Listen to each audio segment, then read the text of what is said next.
오늘 이 아침 우리에게 주시는 하나님의 말씀 전도서 3장 16절에서 22절의 말씀이 되겠습니다.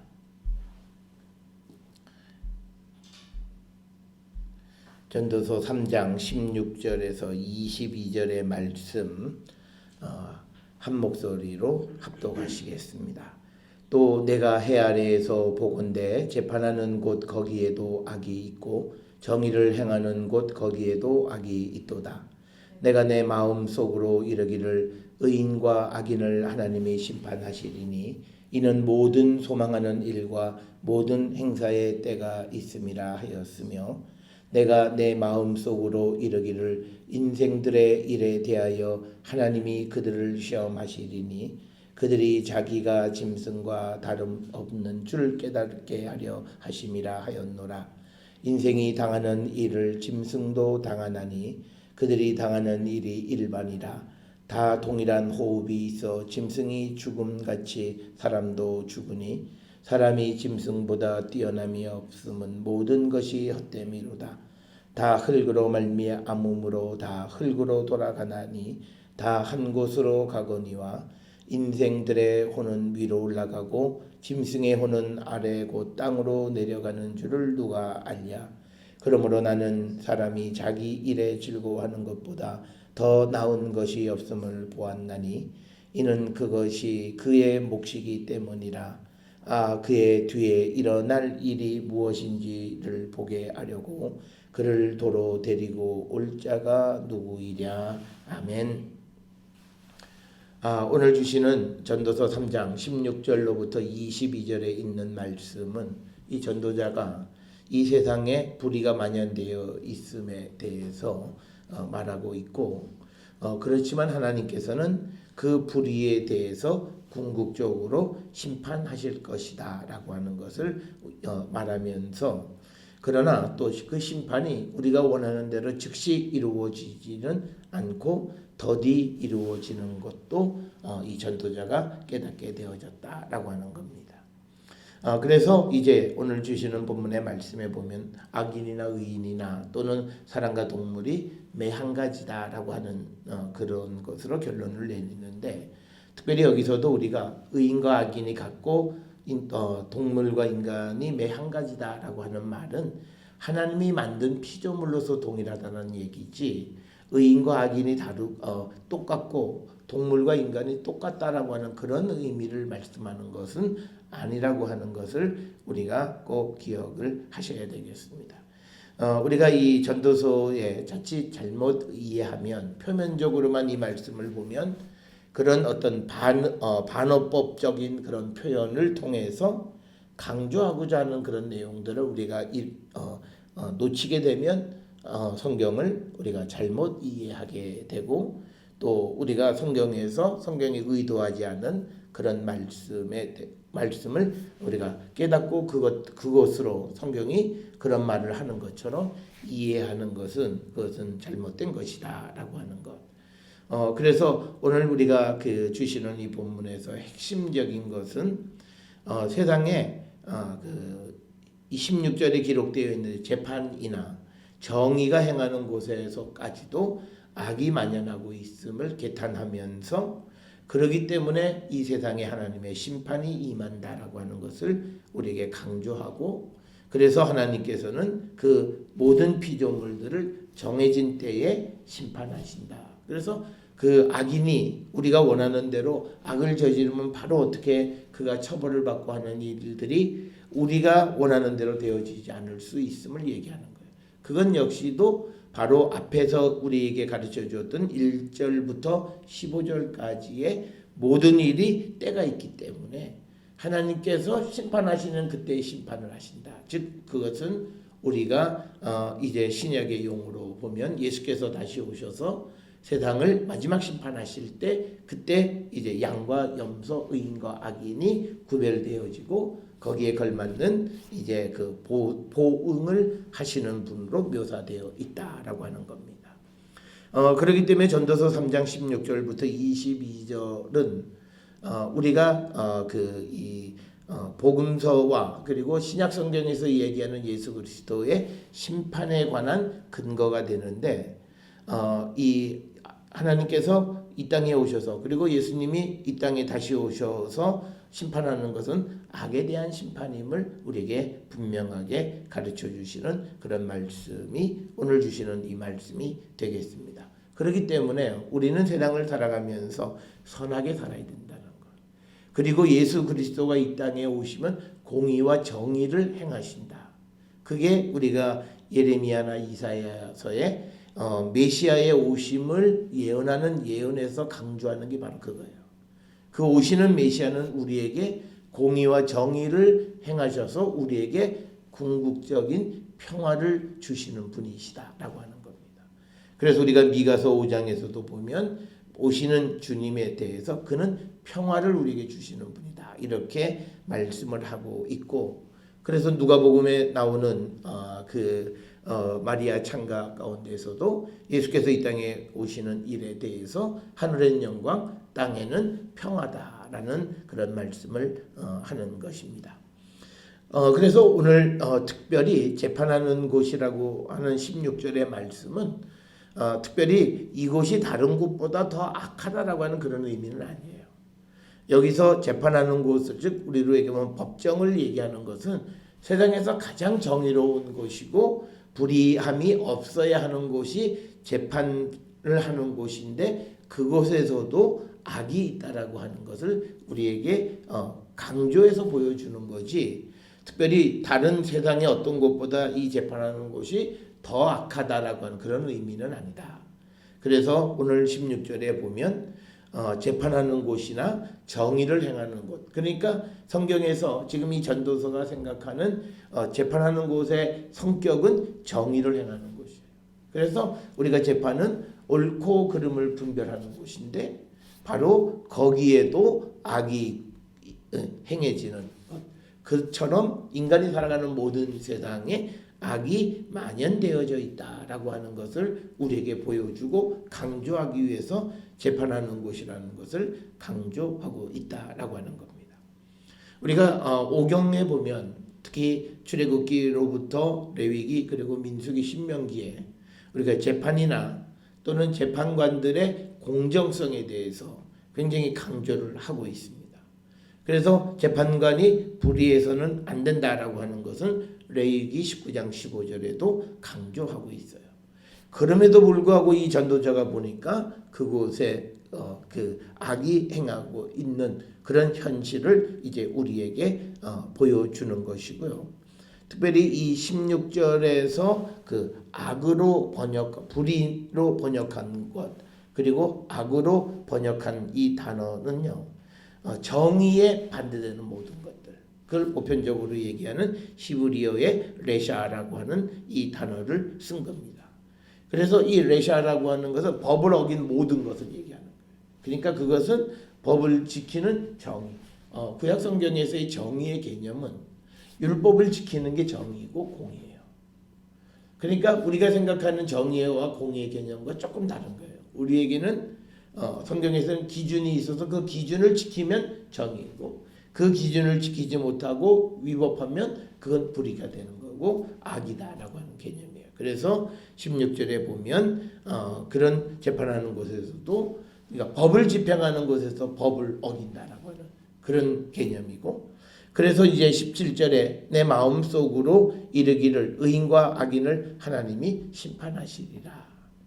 그러니까 뭐냐면 마지막 심판은요, 하나님께서 악인만 심판하시는 것이 아니라 의인과 악인 모두를 심판하셔서 이 사람이 옳다라고 하는 의의 심판과 불의의 심판으로 나뉘어지는 거죠. 그러니까 마지막 주님이 정하신 때에, 즉 예수께서 다시 오시면 우리를 심판대 앞에 세우셔서 우리가 불의하면 우리가 그 영원한 불구덩이 들어가는 거고, 우리가 의롭고 주님이 우리를 자비를 베풀어 주시면 우리가 영원한 하나님의 나라에 들어가는 그 재판은 모든 사람에게 있다라고 하는 겁니다.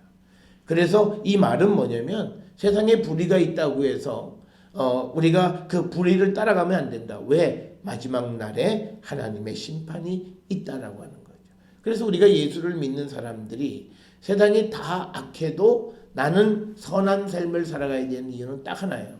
마지막 심판이 있기 때문이에요. 그 심판의 날은 우리가 알 수는 없지만 하나님께서 정하신 그날에 이 세상의 옳고 그름을 심판하시는 그 심판이 있기 때문에 우리는 나 혼자라도 의로운 일을 하나님 말씀을 지키며 살아가는 자들이 되어야 한다. 그것을 내 마음속으로 이제 생각하게 됐다라고 하는 것이 17절에 있는 그런 말씀이 되겠습니다. 우리가 세상을 살아가면서 우리가 범죄하는 가장 큰 이유는요, 집단의식 때문에 그렇습니다. 나 혼자 있으면 우리가 어떤 일을 하기가 굉장히 두려워서 하지 못해요. 그런데 악한 사람 한 사람만 더 있으면 그 일을 아주 용기 있게 해요. 그렇기 때문에 우리가 성경에서 친구나 주변 사람들이 의로운 사람들과 만나서 우리가 그들과 더불어 살아야 함을 우리에게 강조한 겁니다. 그러니까 우리가 나 혼자는 절대 우리가 그 악한 일을 하는 건 그렇게 우리가 보통 할 수 있는 일이 아니에요. 그래서 우리를 돌아보면요, 우리가 편법을 행하거나 사회에서 그 많은 그런 일들을 행하는 걸 보면 옆에서 부추기는 거죠. 괜찮아. 그리고 옆에서 하는 사람들이 있으면 그걸 보고 나도 자연스럽게 검은색으로 변해가는 거예요. 그게 이제 우리가 환경. 그래서 우리가 사회를 구원해야 되는 이유는 바로 그거예요. 우리가 믿음의 사람들이 세상을 살아가기가 굉장히 어려워요. 그런데 이 세상을 구원해야만 우리가 이 땅에서 유혹 없이 또 그리고 유혹을 쉽게 이기면서 믿음의 삶을 살아갈 수 있는 거예요. 그래서 우리는 믿음의 사람들끼리 연대해서 이 세상을 구원하고 이 세상의 불의를 몰아내고 그리고 그 유혹 속에서 믿음을 지켜가려고 하는 결단력 있는 삶을 우리가 살아야만 우리의 믿음을 지킬 수 있는 거예요. 그런데 그 사람이 그런 믿음의 사람들과 같이 있지 않고 세상 사람들과 같이 있으면 자기 혼자의 믿음 지키기가 굉장히 힘들어요. 물론 그런 어려움 속에서도 자기의 믿음을 지키는 사람이 있기는 합니다만 굉장히 소수이고 그리고 그들은 굉장히 믿음 지키는 일이 고달픈 삶을 살아갈 수밖에 없어요.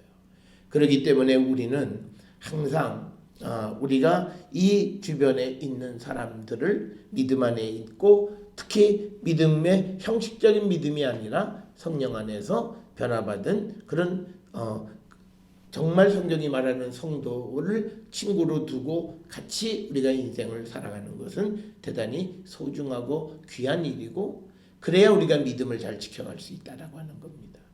마찬가지로 우리가 두 사람 이상이 모이면 악한 일도 잘할 수 있듯이요.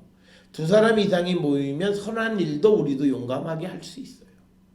그렇기 때문에 우리는 항상 우리 주변에 선한 사람, 그래서 그것이 바로 우리가 믿음의 동역자들이에요.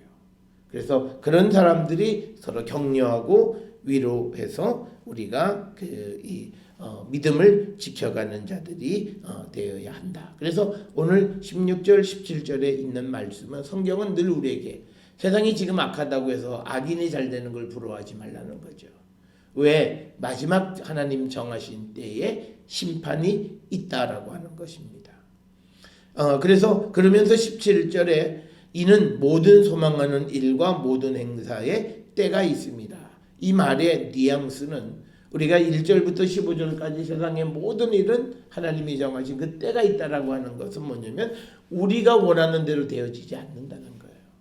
우리는 악한 사람이 나오면 당장 그 악인을 어떻게 처치하고 그래서 세상을 한 번에 확 바꾸기를 원하지만 그러나 여러 가지 이유 때문에 하나님이 정하신 때에 그러나 반드시 의인과 악인 모두를 하나님은 심판하신다.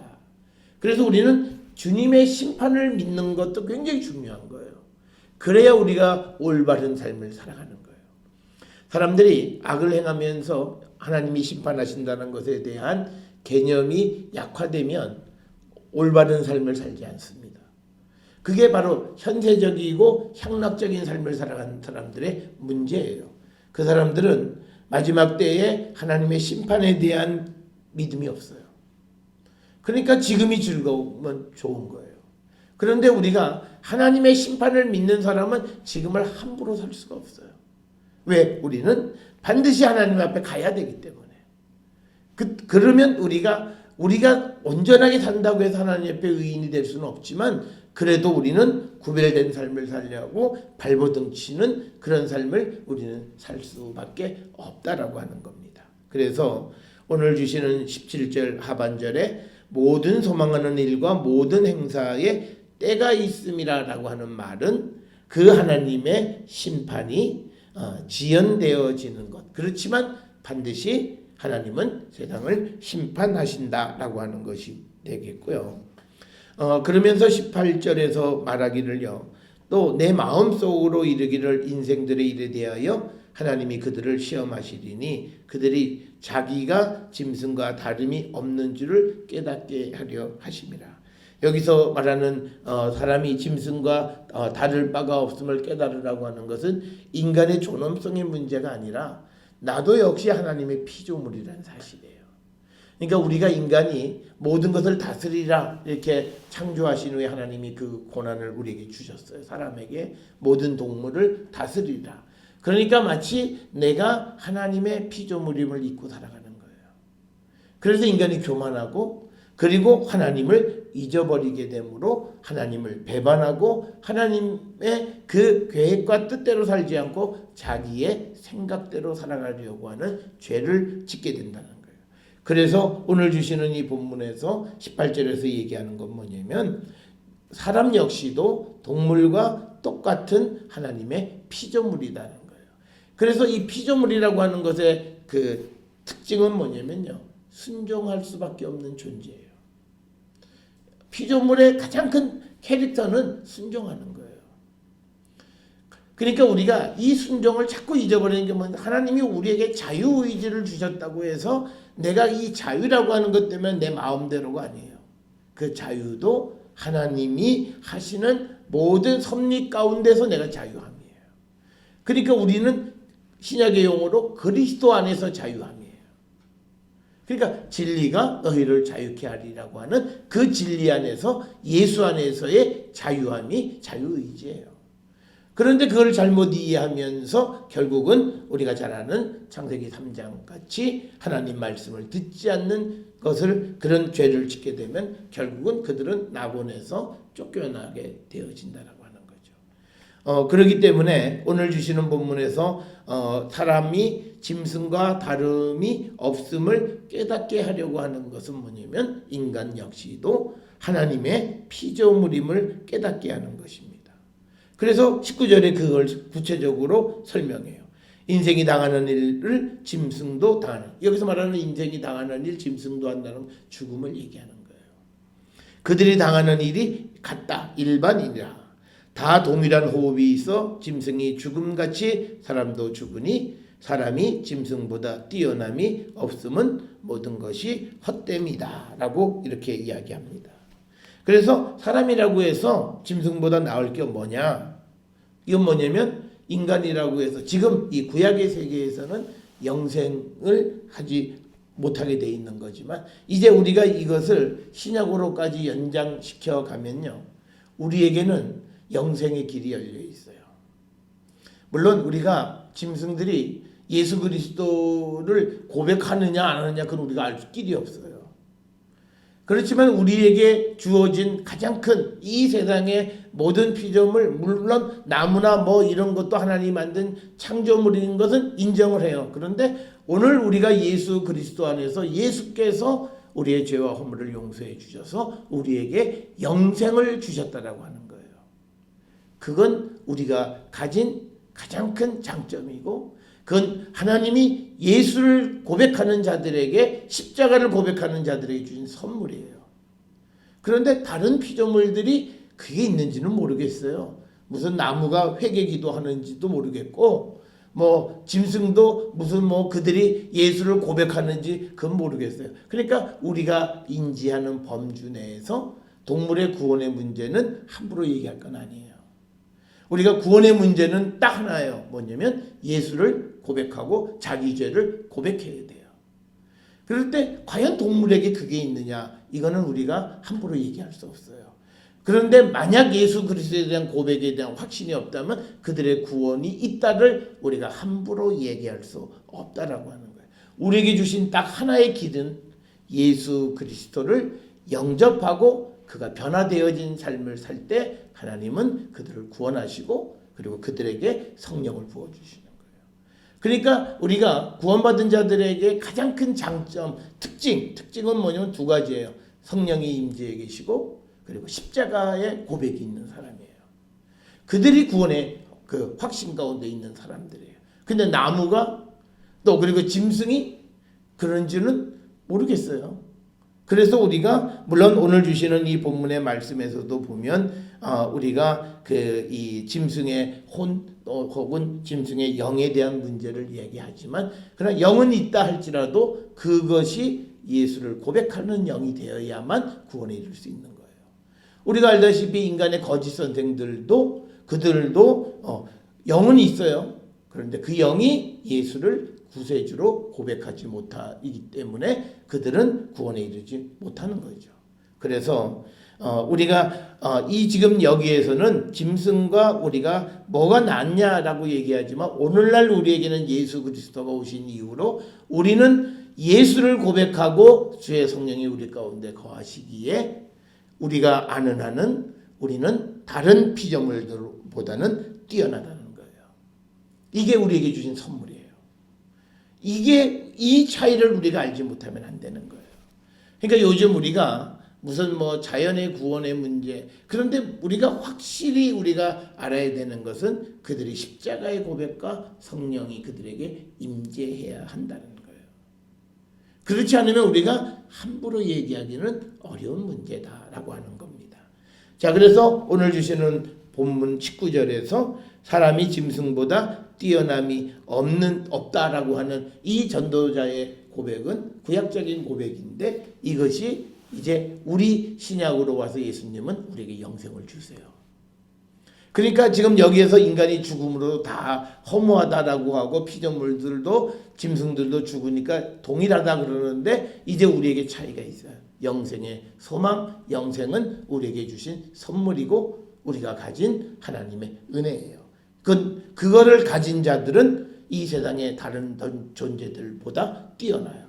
그거를 갖지 못한, 즉 우리가 성령을 체험하지 못하고 예수의 십자가의 고백이 없는 자들보다는 훨씬 다른 인생을 살아가고 훨씬 뛰어나다라고 하는 거예요.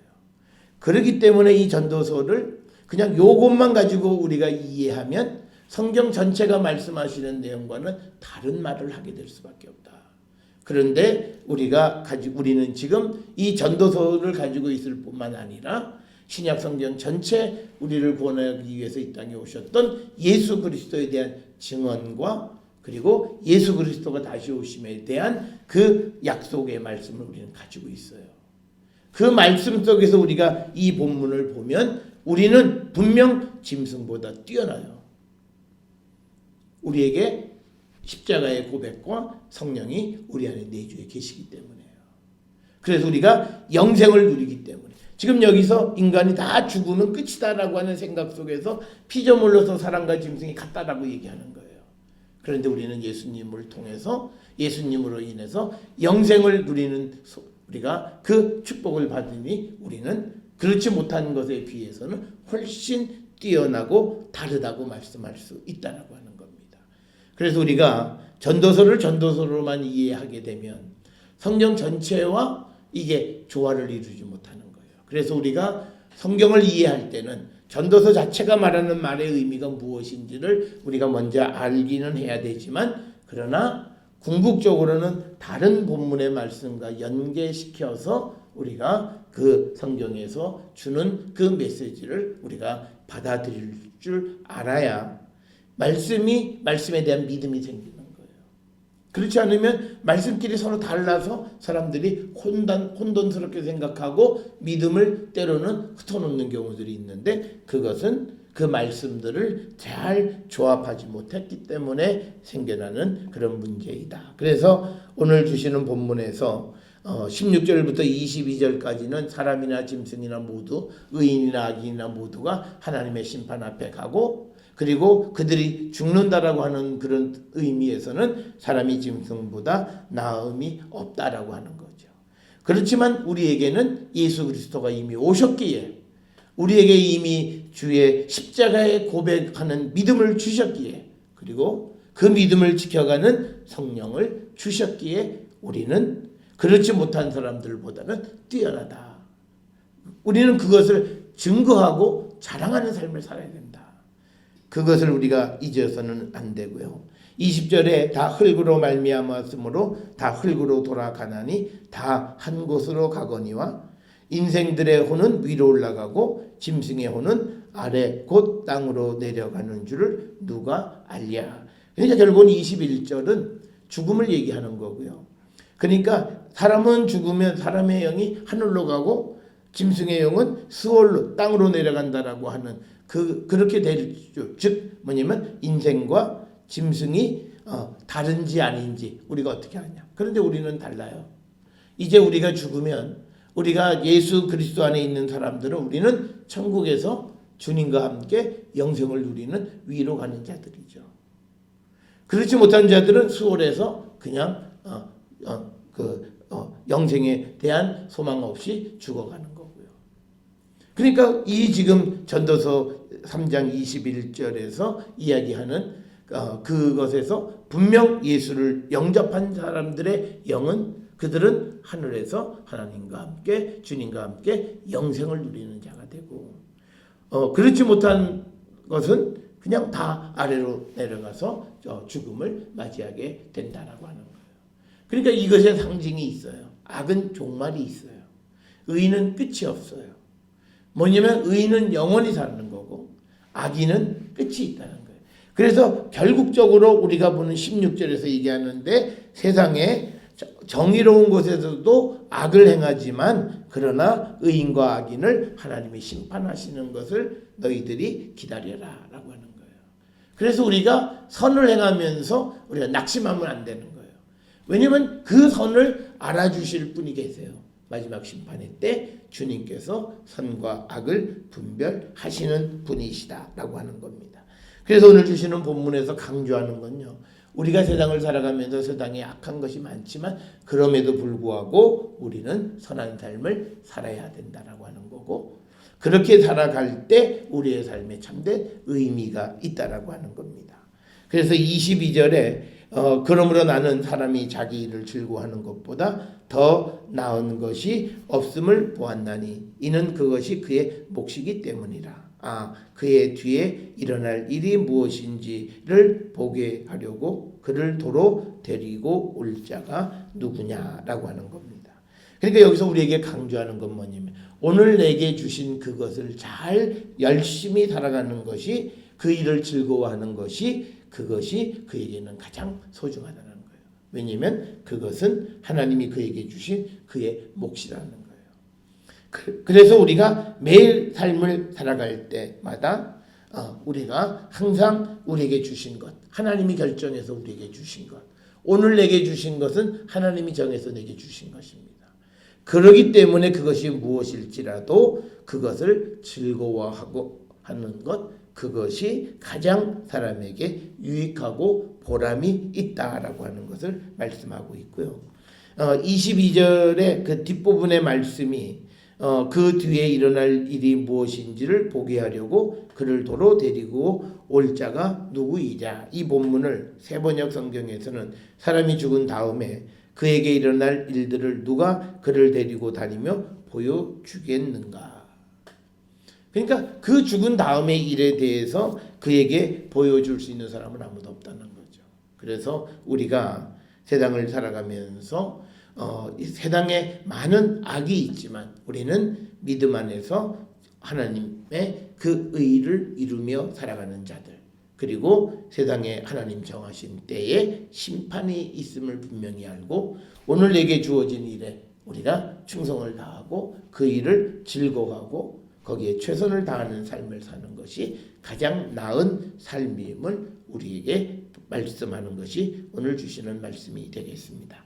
오늘 주시는 16절에서 22절에 있는 말씀은 우리가 짐승보다 못하다는 말을 주시는 것도 아니고 우리가 또 짐승들보다 뛰어남이 없다라고 하는 것을 우리에게 주시는 것도 아니고, 또 우리가 악인이나 의인이나 다 심판받는다고 해서 우리가 의롭게 사는 것이 의미 없다고 말씀하는 것도 아닙니다.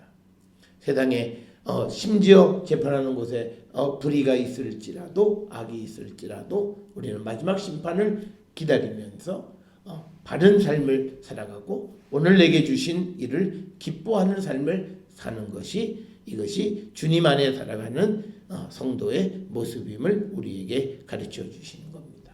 따라서 우리가 이 모습은 바로 주님의 오심을 기다리는 성도의 삶과도 같은 거예요. 그래서 우리가 오늘도 즐거워하고 기쁨 가운데서 오시는 주님을 기다리는 성도의 삶을 살 수 있기를 주의 이름으로 축원합니다.